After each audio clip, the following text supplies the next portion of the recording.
Hi, good evening, and welcome to day two of our 7 days Web3 and AI job masterclass.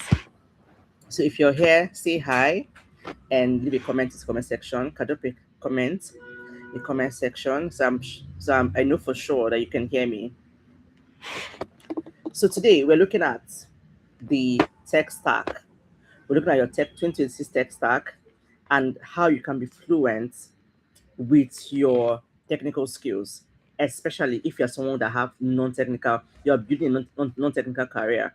So now, yesterday we looked at the fact that it's no longer negotiable that you must know how to use AI. You must know how to leverage AI. And you must know how to position yourself in today's um, industry. And we have to also establish the fact that job has changed. The way we get jobs, the way we do jobs have really changed. And it's not just about doing the job, but it's also about you being very, what they call being agentic. That is being autonomous. What I mean is being able to know what you must do what you must do, and leverage the available tools to do those things. So once again, if you can hear me, drop a comment in the comment section. And if you can't, let me know as well.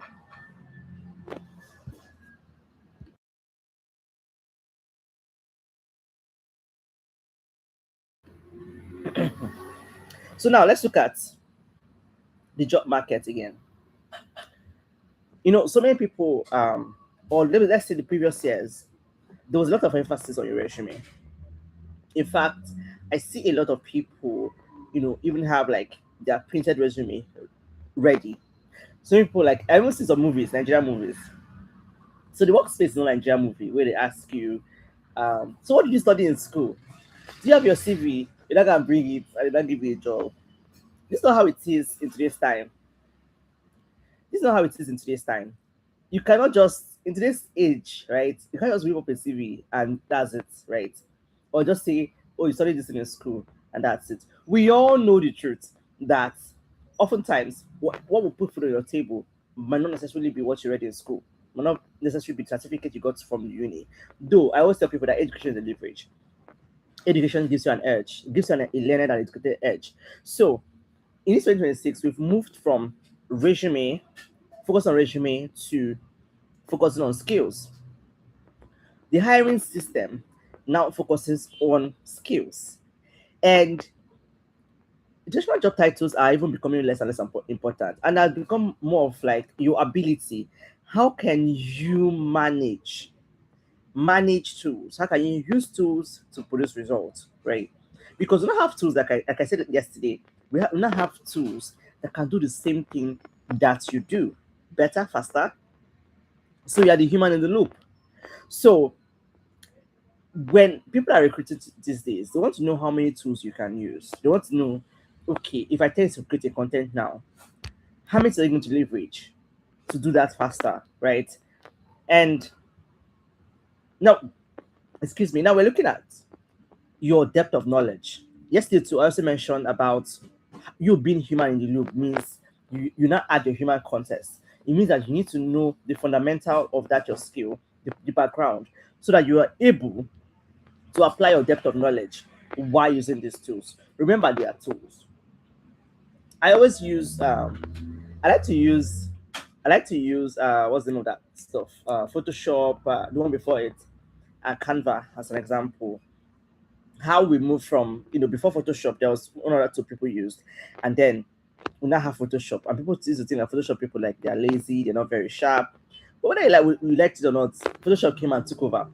And for Photoshop, yeah, Corel Draw. Corel Draw people felt like Photoshop people were lazy. They were, Photoshop makes it very easy, and they boasted about the fact that you have to know Photoshop. Or let me use cars, for example, manual drivers and automatic drivers. How manual drivers think automatic drivers are lazy and they don't have the skills that manual drivers have. But whether we like it or not, we have more automatic cars these days than the manual. So we must learn to embrace innovation and use them as the tools they are. Innovation are tools, and we must leverage them as the tools they are. So Jobs today now looks more at transferability. The skill you have, your knowledge, how transferable it is. Like, can you move from role to role?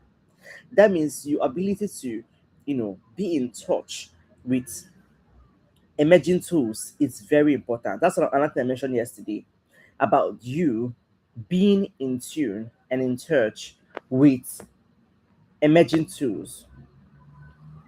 So you should be able to be on top of every tool that came out that comes out. You should be able to do it. Like, you should be able to say, okay, yes, I know what you're talking about. If it's mentioned, you should have an idea. You should also be on top of any updates that happens to those tools. Now, there are too many AI tools coming out these days. Like, when I went to this website for AI tools, called there's an AI for that.com. It's like a library of AI tools. You will see hundreds of AI tools. So many things are coming out. So you have to identify which tools work for you, like your own area, the area that you want to get a job in, and you now want to identify which tools work for you. So to get hired, you must speak the exact language of the machine while proving your unique human judgment. That's why I gave an assignment yesterday as well, to find out. The assignment was, you write out the skills you have that AI can replace and what you can do that AI cannot replace. And that is like your unique human reasoning. I think only one person submitted that assignment. It's my DM. Right. So now we're going to look at 11 essential AI skills for 2026. Now, every professional, regardless of your background, whether you're a stay-at-home mom, you're a lawyer, you're a manager, whatever background that you have, remember, this series is focused on non-tech people. Because I used to feel like tech people already have a life figured out. Excuse me. So you must master these 11 competencies to stay relevant. One is prompt engineering. So what exactly is prompt engineering? It's your ability to give AI a prompt in order to get precise output. So this is one thing I learned. Let me give you a hack that helps me when I want to prompt AI, like ChatGPT or any of my like AI builders. I go to AI itself.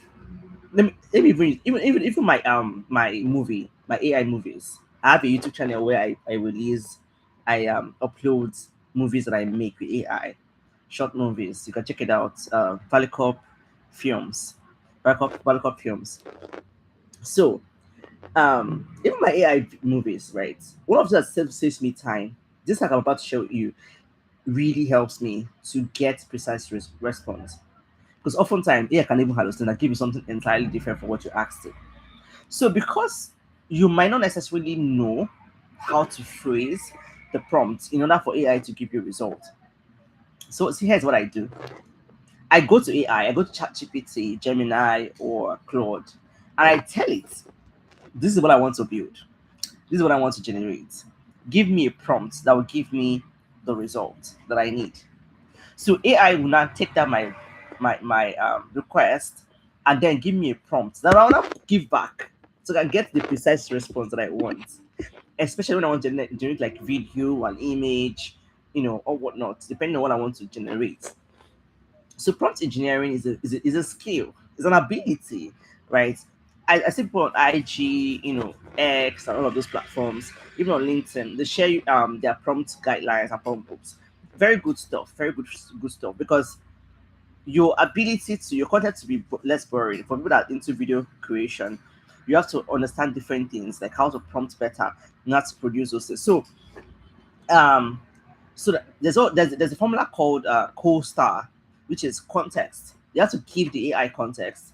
You have to give it an objective. You have to tell it the style you want it. You have to give it a tone. Which audience, which audience are you targeting? And then the response you want to get. Co-star, COSTAR. This is formula to like get a very good response with your prompt from AI. So now second is AI driven data analysis. Now, AI can now do data analysis. ChatGPT can do data analysis. I mean, I've had to give AI a few data and it comes back with it, and you have to like go through it, so this and remember what I said yesterday, human in the loop. Human in the loop is now like a skill. Your ability to use your human intelligence, your human context, to now manage the outputs that AI gives you. So your ability to use AI to collect data, clean it up, and structure it while checking for bias. Remember, I said AI can hallucinate. So if you can see hear me, I want to see your um I want to see I want to see your comment. If you can still hear me, say hi. So if you can hear me, just say hi in the comment section. So the third thing is critical thinking. Critical thinking is the third out of the 11 essential skills you need for 2026 as a non-tech person. Even a tech person, you need this as well.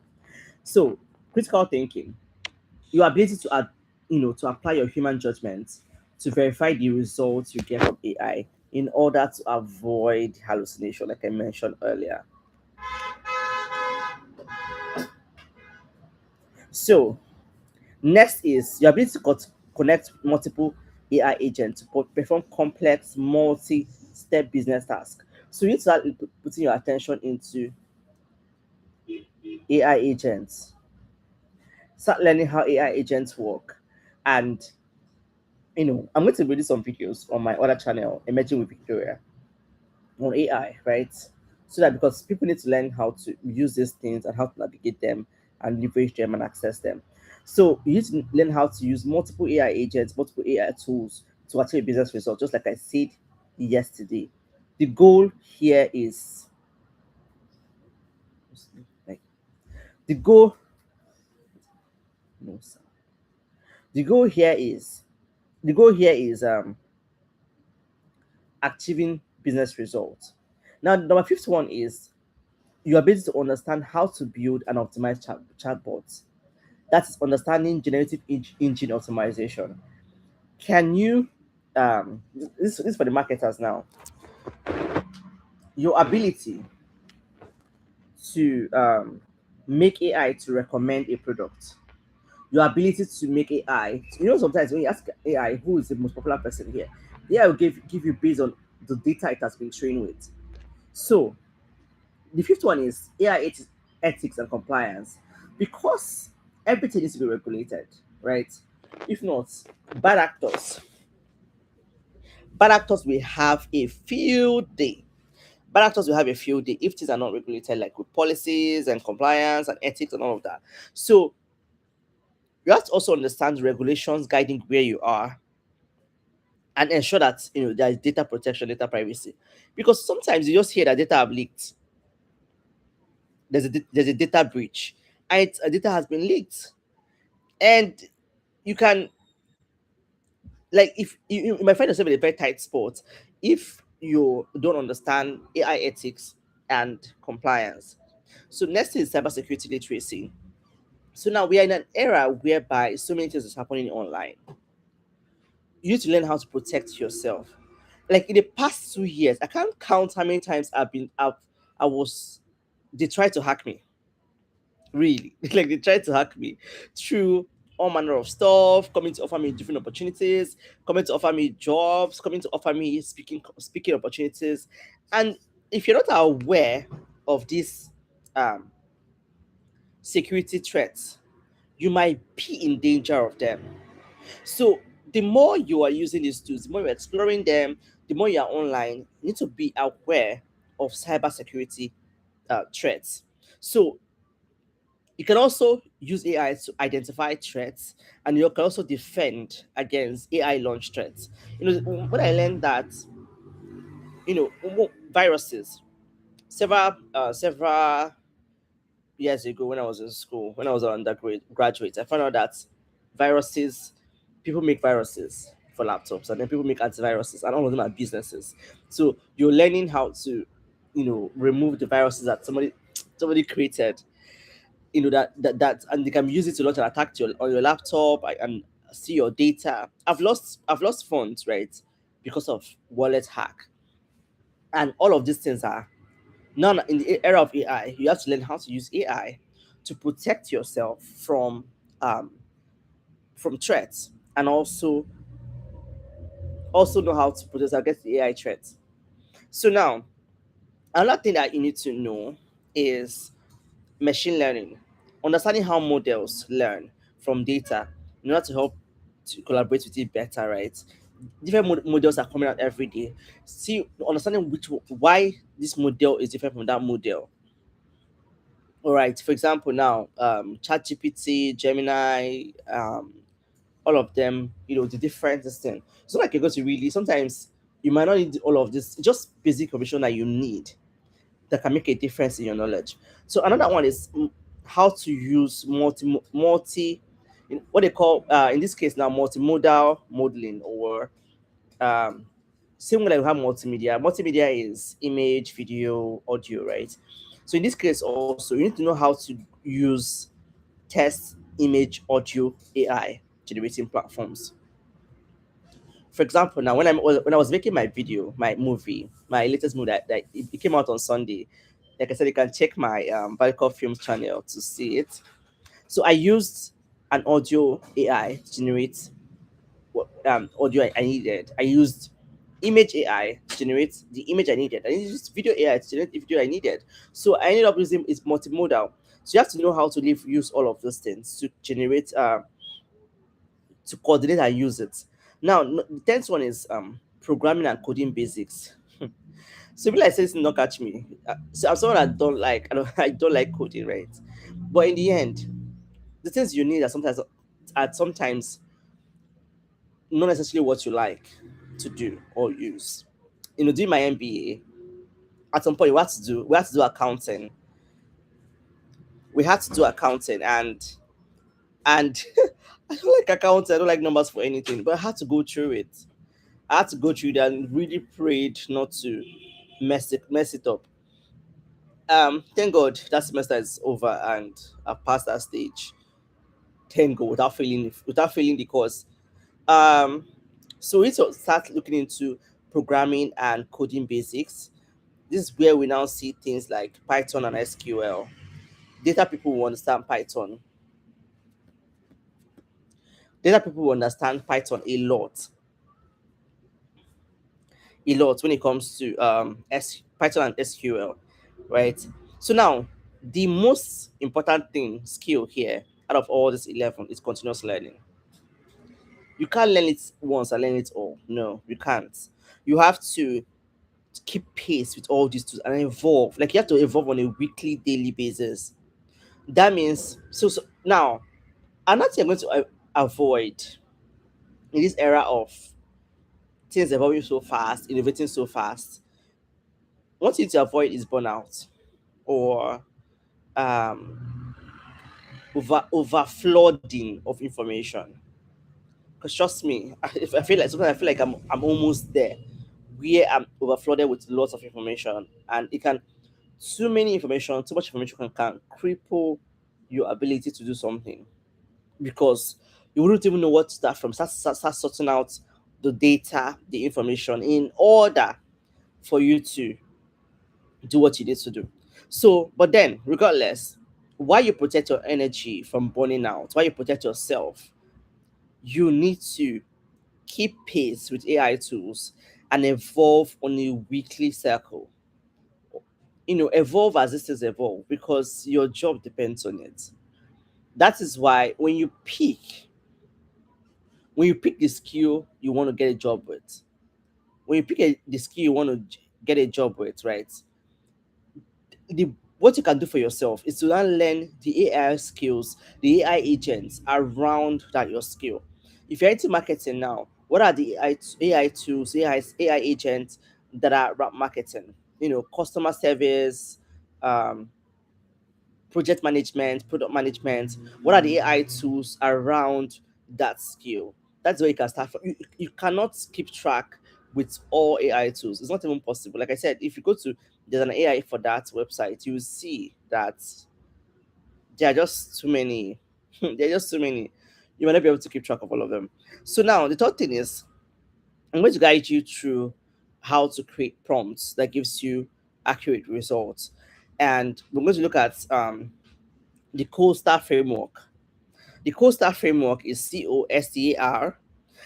This is whereby you go beyond chatting with AI. You go beyond saying, ChatGPT, I need you to do this. So when you say tell ChatGPT just do one thing, right? Is a very broad is a very broad prompt. So you have to give it context. For example, let's say the answer you're looking for is for yourself. You can let it know that, oh, I'm a stay-at-home mom and I'm trying to transition into Web3 community manager role. So you give it context. So you don't just say I want to transition into a Web3 community manager role. Yeah, anybody anywhere can transition into that, but a stay-at-home mom is different from a professional that is transitioning into a Web3 community manager role. So you always give context. So the second one is objective. That's O. O is for objective. State the task that you want it to do. I'm a stay-at-home mom transitioning into this, and I would like you to help me create a weekly engagement plan to manage social community in the Web3 space. So you are giving it objective, what it should do. And then you cannot mention S. S is for style. So you cannot say specify the writing style. Do you want it to be funny, humorous, witty, sharp, smart, professional, sound like a hype, like you're hyping, right? Again, if you can hear me, leave a comment. If you can hear me, leave a comment in the comment section so I know that you can hear me. So we mentioned what? Co-star. C is for context. O is for objective. S is for style. So you must specify the writing style. And then T is for tone. Remember, we're doing co-star. T is for tone. Do you want it to be encouraging? Do you want it to be sharp? Do you want to be um I try to manage the situation. I do want it to be inclusive. The tone. So all of this should be included in your prompt in order to get the results that you want. So next thing is your audience. Who are you writing this thing for?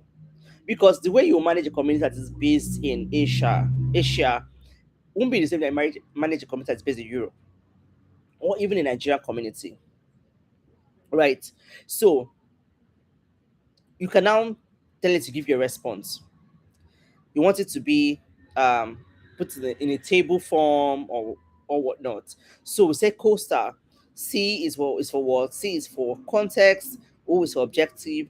Um, S is for style. T is for tone, and A is for audience, and R is for response. So this is what makes your prompt rich enough that AI will be able to give you an answer that you need.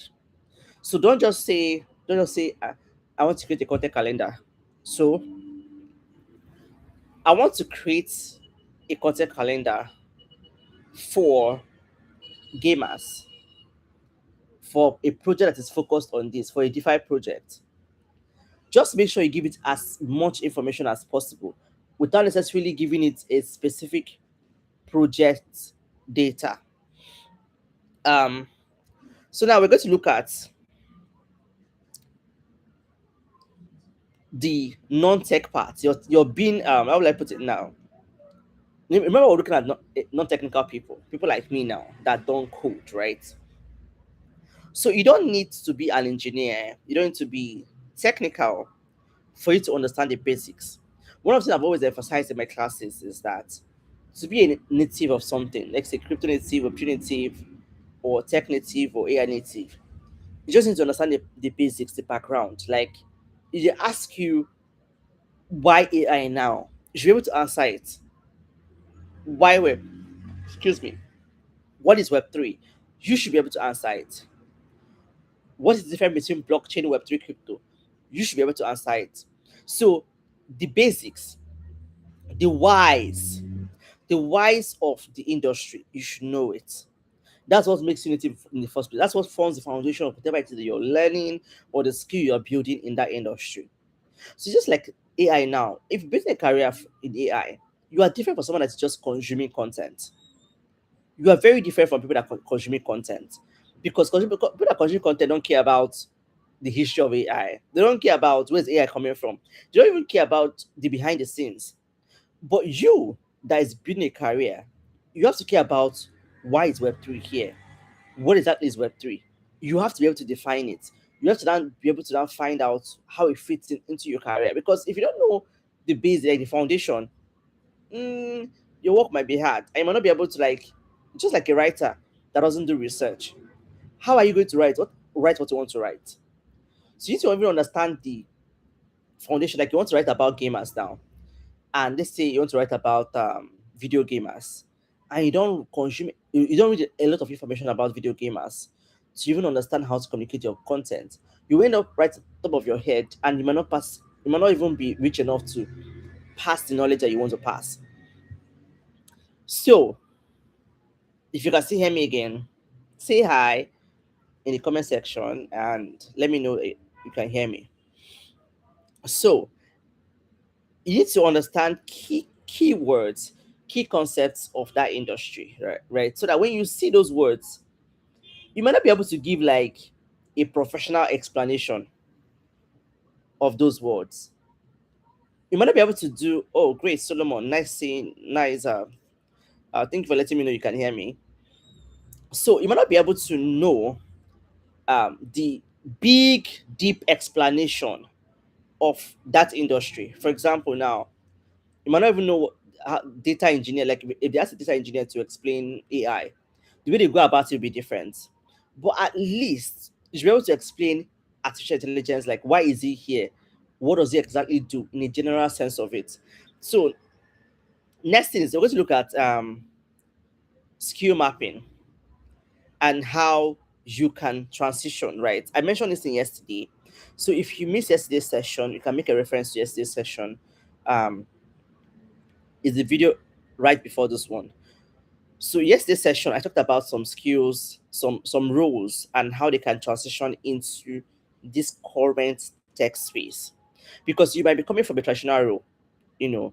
For example, a medical doctor just finished school. What can they do in this tech era?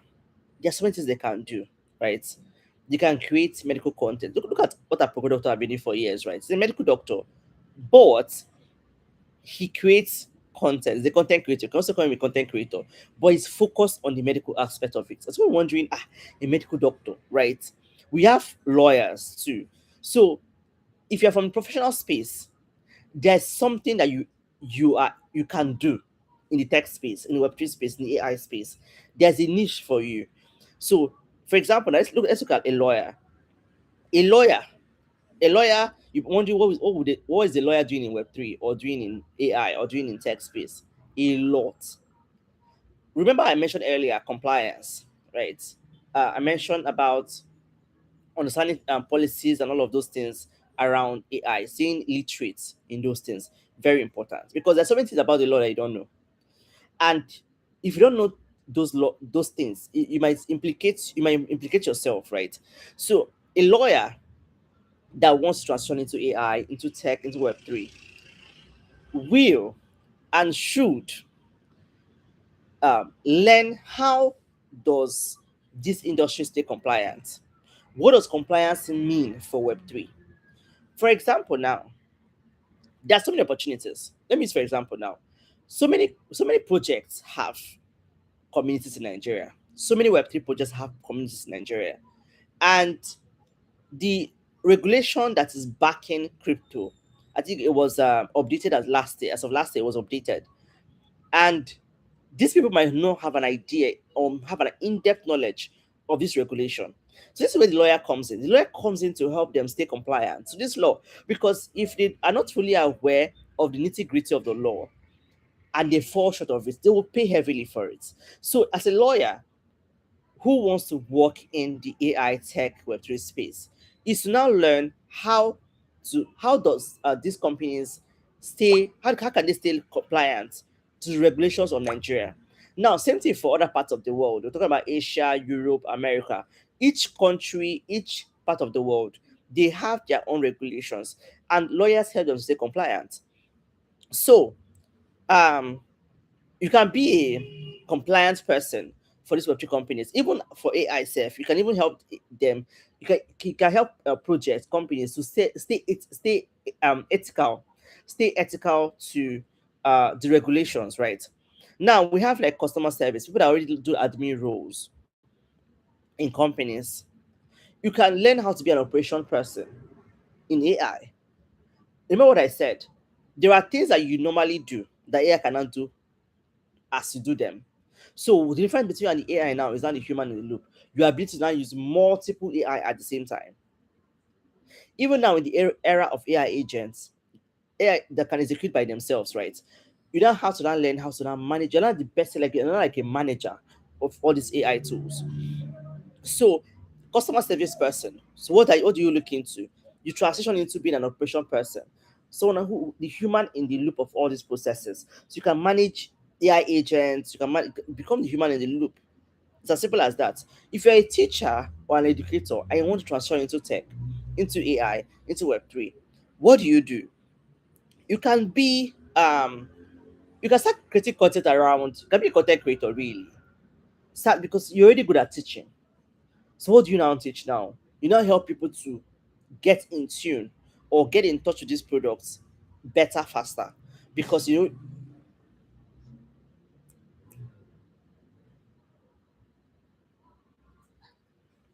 so you already know how to let people understand, like you already don't know how to reach people and get them to understand what you're saying.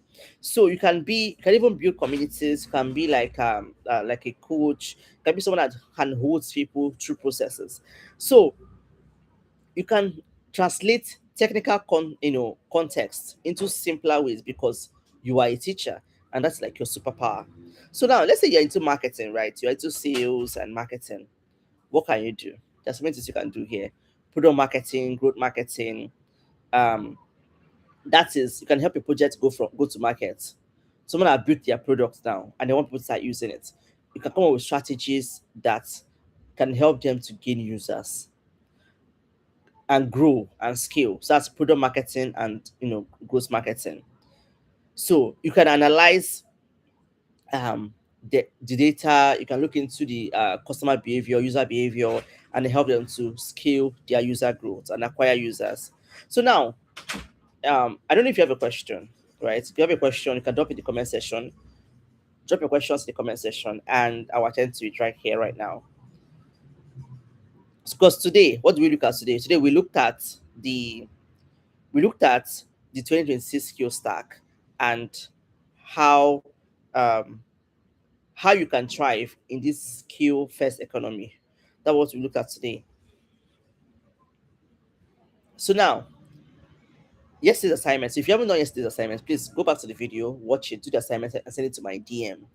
You will see my DM details in the description or part of this live session. So now, your actionables. Today's assignment. What's today's assignment? We are not going to look at, right? Yesterday we looked at what are those skills that you have that AI can replace. And then we looked at what are those your human skills that AI cannot replace. Then you should write it out and share with me in my DM on WhatsApp. Like I said, only one person did that yesterday. So today, we're going to look at based on everything I shared today, right? How ready are you? So sit down and assess everything I've shared so far. How to prompt. I talked about how to prompt your AI to give you better results. How have you prompted? You can send me a sample of your prompts in the past, your past prompts, and let's look at how you've been prompting.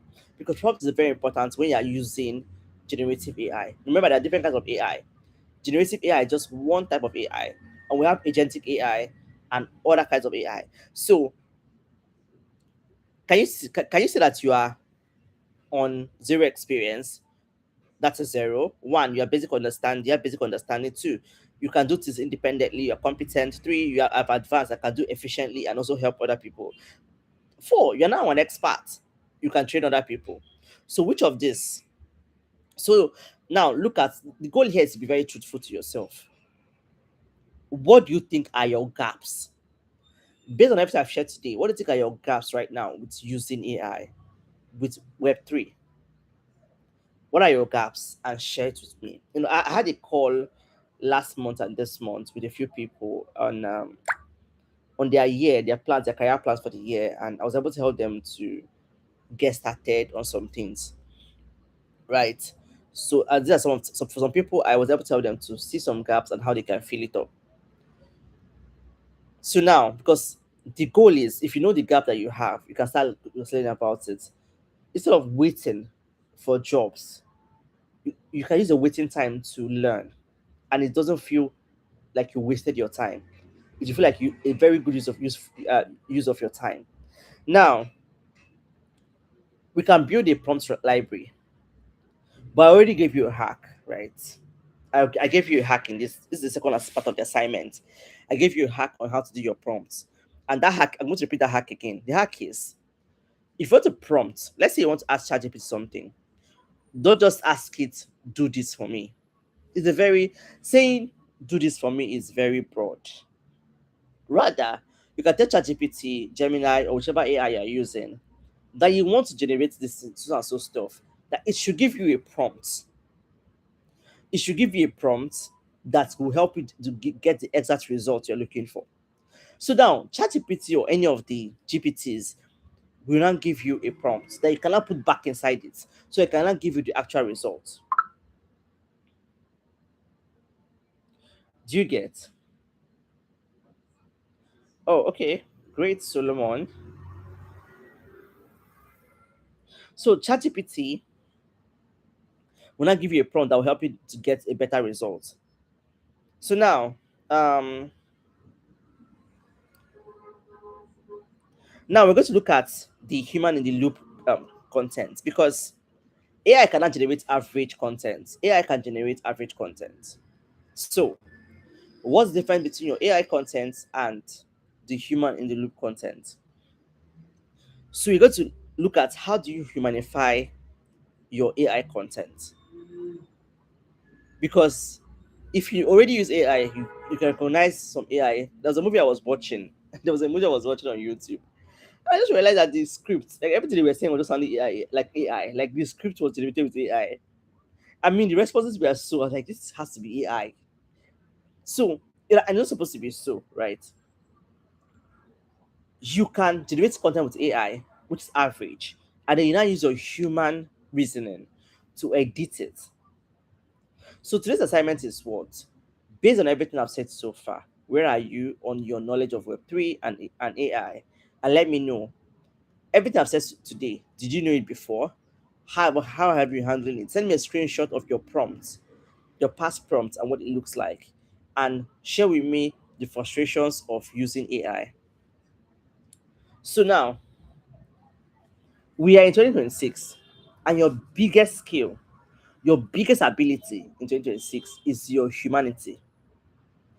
AI can give you perfect results, but your ability, your imperfections are now your greatest ability, your greatest advantage. So, soft skills are the game changer, because AI cannot handle some hard skills. I mean, today AI can code, which is why we are saying that building is no longer the problem, but distribution is. Because anybody anywhere now can whip up a product using any of the AI builders today. So building is no longer a problem, but how to get your product to the right audience, that is now the challenge.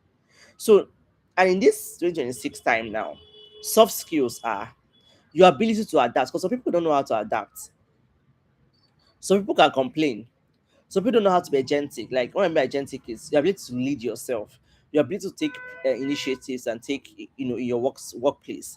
So leadership, empathy, ethical decision making, all these are valuable skills, because AI is only a tool and can only do what tools do, and cannot communicate emotionally, or cannot be empathetic, cannot be I cannot lead. So never forget that AI is a tool, and you are the human being in the picture. Therefore, you are using it as in the context that you need to use it for.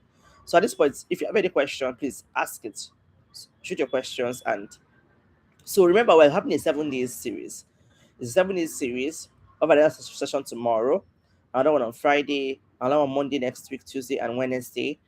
And after that, we're going to have like a 1 month mentorship period where I get to mentor you, because the goal is for you to get a job. Yesterday, I showed them how to use Google to get job alerts on Google. I have a video here on my shorts. If you check my shorts, you'll see a video I did on how to find out new projects that you can apply to on X as well. So if you have any questions, please just drop it in the chat. You can invite your friends as well to be a part of this period. We have 5 days now to go. Like I said, Wednesday, Friday, Monday, Tuesday, Wednesday next week, and we are done for the live sessions, and then we enter into the mentorship period where we get to navigate whatever it is you want to navigate through to get a job. The goal is going to have a job in within 30 days. That is the goal, right? And it's possible, it's doable. And like I said, even if it's not a full-time job, and you get a fractional role, what's a fractional role? A fractional role is your being on a retainer. Let's say you're not on the team, but you help the team to achieve stuff, and they pay you per project that you achieve or per milestone. So you're not necessarily on the on the full-time team, but you help the team to achieve one or two things. Maybe like, for example, now let's say you're very good with strategy. They come up with strategy. Let's say you're very good with content, come with content, whatever they need it. It's one of the things that gave me money some years back. I was writing content for a particular project. I was not officially on their team, but every time I need an article, they'll pay me to do it. So, um, in the absence of no question, we'll call it a day, and I'll be expecting your questions and your assignments in my DM. I hope today was very valuable to you. I really hope so. That you learned something, you learned how to prompt, you learned these important skills that are necessary, your tech stack. What are those? You learned what should you do to transition from one traditional role to the other. Because whatever role you are doing today, there's something you can do in AI and Web3. So, thank you very much for your time, and I hope this was very valuable.